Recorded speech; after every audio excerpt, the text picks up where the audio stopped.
Hey, Dr. Rucker here. I promised one of our patients I would make a slide talk about HGH, sermorelin, and IGF-LR3. The first thing to start looking at in comparison is that sermorelin is a good alternative to HGH. I underlined some important features.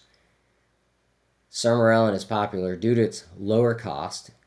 So it is probably, this says a third of the price of HGH. I believe our sermorelin program runs around $300. It's actually a tenth. HGH for the same dosing is $3,000 a month. Sermorelin is around $300. The prices fluctuate.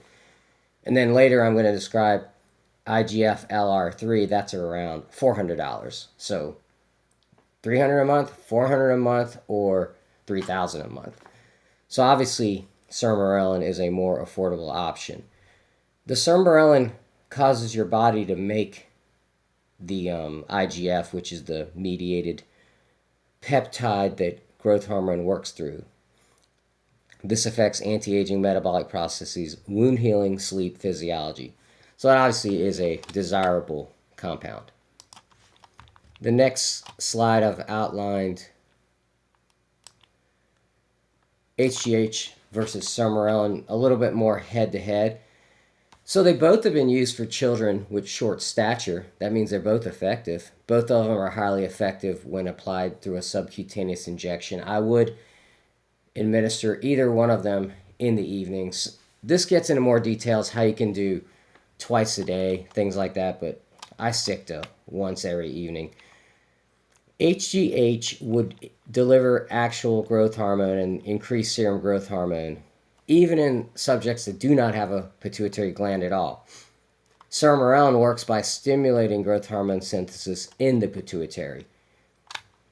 Growth hormone depends solely on the exact dose applied, but sermorelin stimulates natural growth hormone synthesis, and the amount that your body produces to a max is the limit. So you could overdo it with growth hormone, and you've probably seen that in some athletes and weightlifters. They get this kind of what they call HGH belly.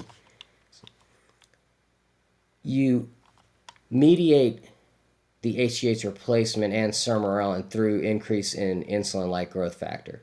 This is the primary anabolic mediator of growth hormone. All this is a little bit confusing. I just want to do a bit of an overview. You'll see in a later slide, it's complicated because growth hormone, insulin, and IGF, which stands for insulin-like growth factor, all work together in a little triangle, but the chief, most important factor is the IGF level. In this slide, I underlined and circled various things. Everything underlined used to be available, but the FDA has come in and change things around. Right now, you can get the ones I circled, sermorelin and IGF-LR3. So you can read this slide for summaries, and on occasion, tesamorelin, CJC, ipamorelin, and MK677 come on the market, off the market, but right now we get these two that are circled. Look, you can use sermorelin for 6 months at a time. I can have IGF-LR3 patients use it similarly. I've seen patients use it 3 to 6 months, but this is an article that mentions these exact time frames. Next, I am going to show you what's in this article on IGF-LR3, because that is the third compound that is available.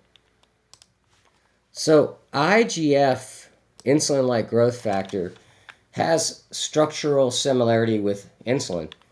And like I told you, interplay among growth hormone, insulin, and IGF is a key importance for metabolic regulation. You can find, if you overexpress IGF, it can actually reverse diabetes. So if someone had a tendency towards weight gain and diabetes, I'd probably use IGF-LR3. If you don't, I would then use sermorelin. I think that would be the key pivot. And in some ways, growth hormone may be the best compound because you can dose regulate it, but it's exorbitantly expensive. So that's the key factors of my summary, but I'm going to go through a couple more slides. In this slide, you can see IGF plays a role even in growth of nerves and development. Low concentrated concentrations of IGF are associated with some of the complications of diabetes, it can be considered an alternative therapy for diabetics. That alone is pretty interesting. So back to the original question. Obviously, cost is an issue. So most average, even up to upper middle class Americans will prefer sermorelin.